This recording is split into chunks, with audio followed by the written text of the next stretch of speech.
Hello, everyone, and Happy New Year. So with the new year underway, everyone's back in office, hopefully refreshed and ready to tackle 2025. And we couldn't think of a better way to do that than by sharing Tinuiti's 5 big bets for 2025. So in today's session, you're going to hear directly from our CMO and get an exclusive preview of the strategies poised to shape the year ahead. So since this is just a quick 15-minute breakdown, we're also going to provide access to the full report so that you can dive deeper into those insights afterwards. So let's go over a few logistics before we jump in. So session recording and slides, we will send those. They should come like really shortly after the session ends today. They'll go directly to your inbox. You can also download some of our recently released reports in the handouts tab to the top right of your screen. You'll also find the deck there as well if you want to go ahead and download that. And then please feel free to use our chat to introduce yourselves. Let us know where you're tuning in from. Looks like we have people from all over, New York, Chicago, North Carolina, Virginia. So welcome, everyone. We're excited to have you all with us today. Feel free to ask questions in there as well. We'll get to those at the end during our live Q&A. And we're also going to have a few poll questions, so feel free to go ahead and join in. You can use that poll tab at the top right to answer those poll questions. And I'm Catherine Bishop, our marketing webinar specialist at Tinuiti. I will be your host today. A little bit about Tinuiti before we jump in. We're the largest independent full funnel performance marketing agency in the US. Our patent tech Bliss Point by Tinuiti measures what marketers have traditionally struggled to quantify, bringing clarity to today's complex marketing landscape. So from commerce, search, social, TV, and more, Tinuiti is focused on driving measurable business outcomes for brands. So now everyone can stop hearing me talk, and I'm going to go ahead and hand it over to Dalton to introduce herself. Thanks, Catherine. Hi, everyone. I'm Dalton Dorné. I'm our CMO. And one of my favorite projects that we do every year is our Big Bets for the CMO piece of content. And like Catherine said, we are full funnel marketers, and we're thinking across all of the spectrum. But that legacy of performance is still in the back of our mind. And so we do like to grade our own homework. So at the end of each year, before we release our next report, we do go back and grade how many of our trends came to fruition.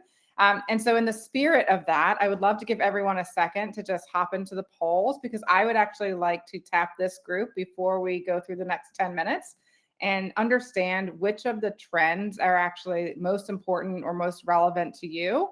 And I will say, while you guys are doing that, we have done this with our CMO series in December. And so I will also tell you afterwards which ones that group voted as the most important to them. So just quickly looking at the poll, and it looks like currently creative and growth are tied for first place, but not many responses yet. So I'll give it just another 15 seconds for people to find that tab and to go in and get their votes. With search, well, I'll just quickly top line them. And search, it's about the end of search as we know it and how search behavior is changing. Commerce is around agentic commerce, or really communicating robot to robot. Creative is around creative becoming a new targeting lever, or a more effective targeting lever than it has been in the past. Traditional media is around that nostalgia and the mix of traditional media becoming more popular again with younger generations. And then the last one around growth is around, it's not always about the big leaps and the big bounds, but the fight for inches, not just miles, and that will make your marketing program more effective in 2025. So I still see some movement, but it continues to look like we have creative and growth tied for first, with search a very, very close second. So I will tell you, it's slightly different from the CMO feedback. The CMO feedback was very clearly search and creative were the ones that were most interesting to that group. But interestingly, the response we've had from press and what they were most interested in hearing about was the agentic commerce one. So this just helps me know which ones to spend a little bit more time on with the short time that we have together today. So on to the first one, the end of search as we know it. And we made the joke that if you don't hear the REM song, End of the World as We Know It, when you say this, you're doing it wrong, you're reading it wrong.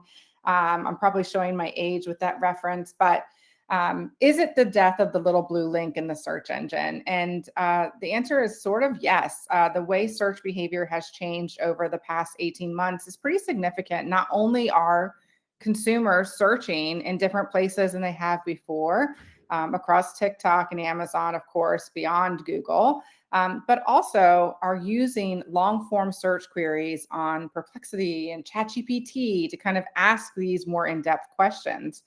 And we actually did at Tinuiti in the middle of the year last year an AI survey, a consumer study that was getting a pulse on consumer sentiment around the rise of AI.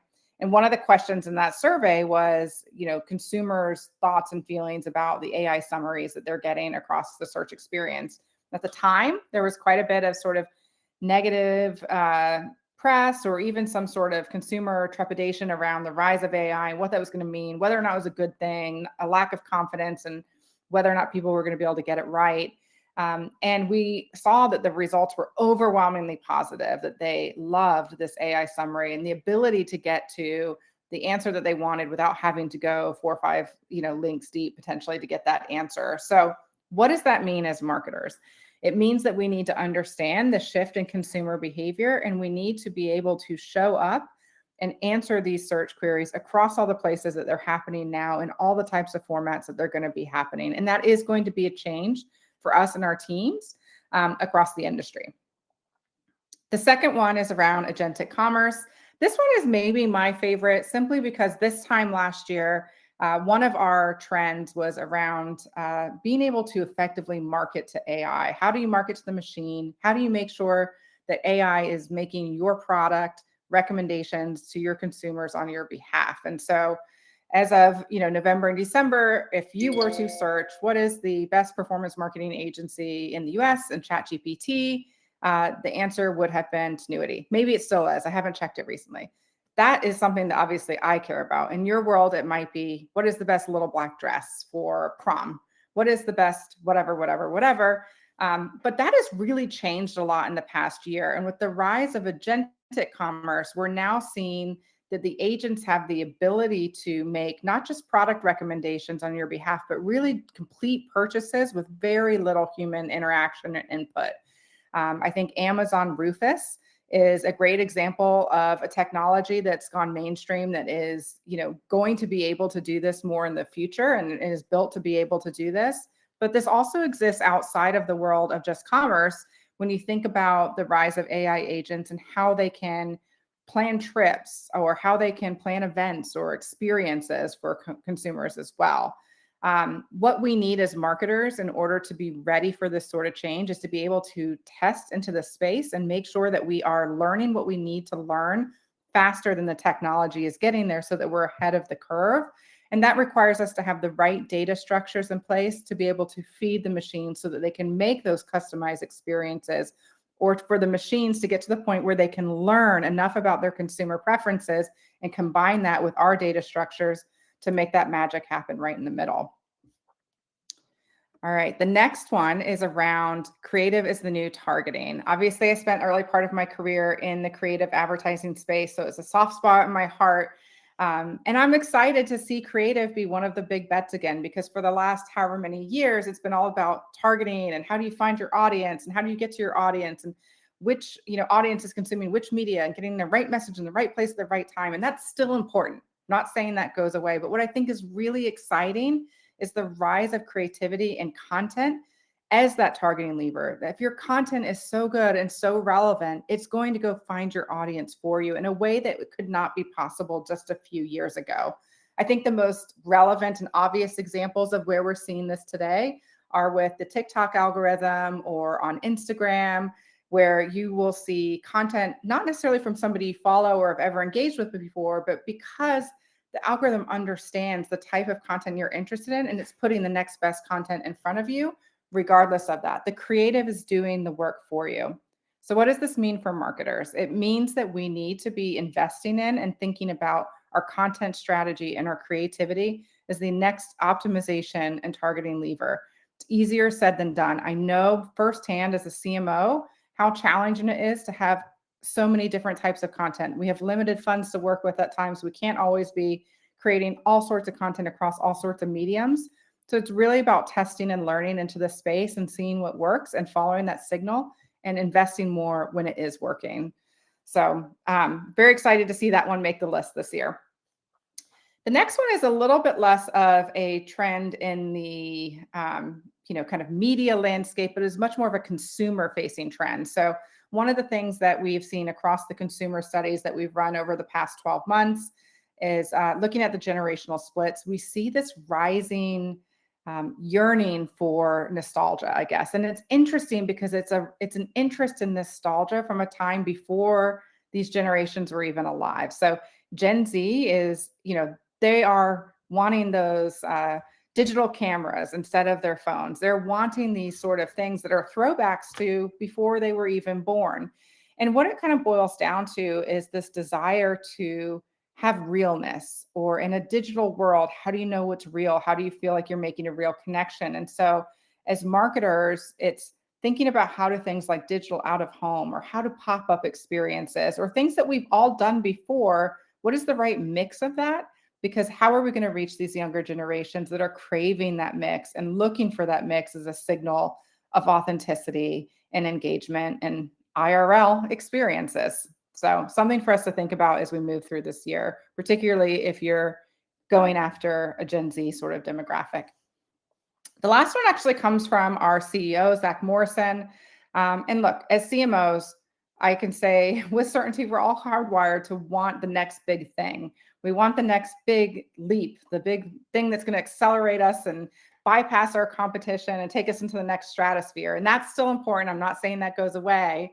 But when you think about the complexity in our space and our programs holistically across our data structures, across how we measure, across how creative works, and across how our media strategy is done, if you are able to make incremental improvements across all of these areas, the output can actually be so significant. And I think it's just a really nice reminder that coming out of the kind of challenging economic backdrop that we've had the last year or two, that many of our programs have faced, that being really diligent and fighting for those inches is actually going to unlock some pretty big outcomes for everyone. So I hope that was a helpful grounding at warp speed of our 5 trends. I know we don't have a lot of time left, but I do want to just point out that we do have our handout available in the handouts tab. You'll also see the pop-up too. So if you have not downloaded the report yet, there's a lot more actual writing and content in there that you can read more about these topics later. And if there's any burning questions, I will be happy to answer them. If any questions come up, let us know. You can scan this code here to connect with Dalton on LinkedIn after the session ends today. So feel free to go ahead and scan that. And then I'm going to also launch this at the bottom left here for everyone. So our Amazon and Retail Media Summit is coming up in February, February 12th and February 19th. So make sure you mark that on your calendars. You can register using that link that I added here. And this is going to be a 2-day summit. We have a really great lineup of sessions. So you can find the agenda and the link that I launched as well. Appreciate everyone joining us. We hope to see you at our next webinar. Thank you, Dalton. I love our big bets. Like I always love reading them, but then hearing them from you is also really special. So appreciate you taking the time with us today. And thank you everybody for joining us. Have a good afternoon.